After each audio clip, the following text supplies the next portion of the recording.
నమస్కారం. నా పేరు గోపాలకృష్ణ నాయుడు. మనం హిట్ టీవీ ప్రేక్షకుల కొరకు సాముద్రిక శాస్త్రంలో అనేక ముఖ్యమైనటువంటి విషయాల గురించి చర్చించుకుంటున్నాము.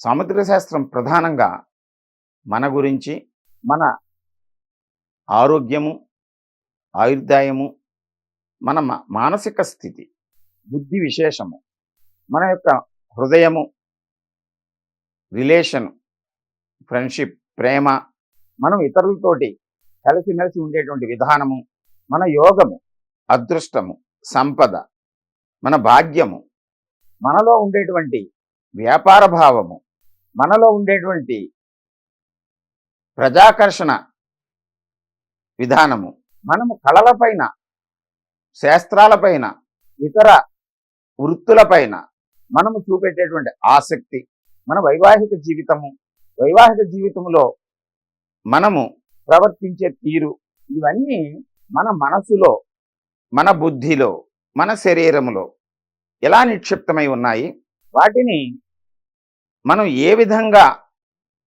వినియోగిస్తున్నాము, వ్యక్తపరుస్తున్నాము, ఎప్పుడు ఏ సందర్భంలో మనం వాటిని మార్పు చేసుకోవాల్సినటువంటి ఆవశ్యకత ఉంటుంది.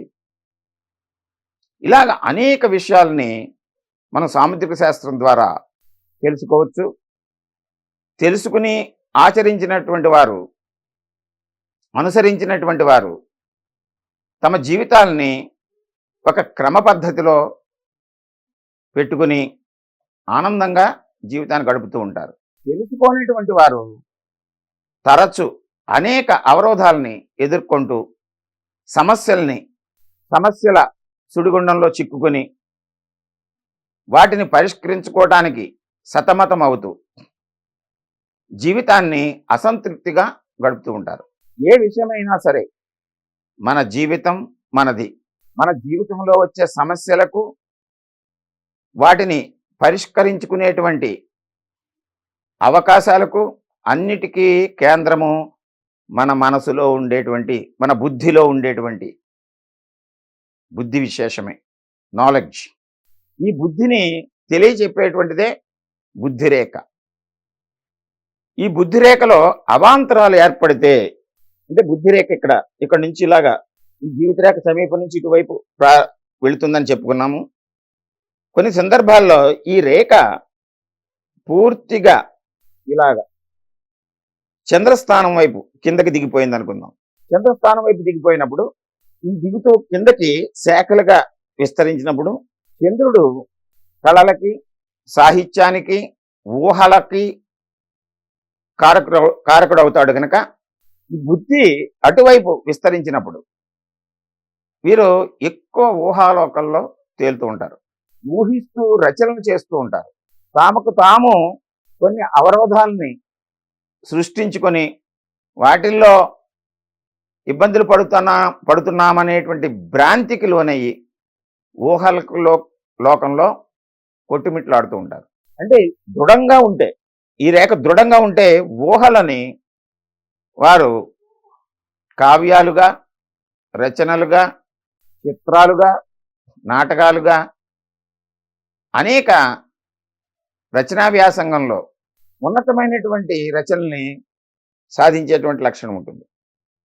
అది బలహీనపడినప్పుడు మాత్రమే ఈ రకమైనటువంటి భ్రాంతికి, ఊహలకి లోనయ్యి ఆ ఊహాలోకాల్లో విహరిస్తూ తమను తాము కించపరుచుకుని బలహీన మనస్కులుగా కనిపిస్తూ ఉంటారు.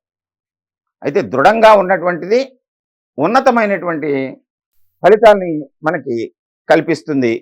ఇదే శిరోరేఖ స్థిరంగా ఇలాగ కుజిస్థానానికి వెళ్ళినప్పుడు ఇది కొంచెం కోపాన్ని, ఉద్రేకాన్ని, ఆవేశాన్ని కల్పిస్తూ దీనికి వ్యతిరేకం. చంద్రుడు నీరు అయితే కుజుడు నిప్పు. అలాగను ఆ విధంగా మనం దీన్ని పోల్చుకుని వాళ్ళ యొక్క భావాలన్నీ కూడా ఇక్కడ బలహీనంగా ఉంటాయి, ఇక్కడేమో వ్యతిరేకంగా ఉగ్ర స్వరూపంతో, కోపంతో తమ కార్యాలని తామే పాడు చేసుకునే విధంగా వారి యొక్క మనస్సు చెలిస్తూ ఉంటుంది. ఈ శిరోరేఖ గురించి మరికొన్ని విషయాలు తదుపరి మనం తెలుసుకుందాం. నమస్కారం.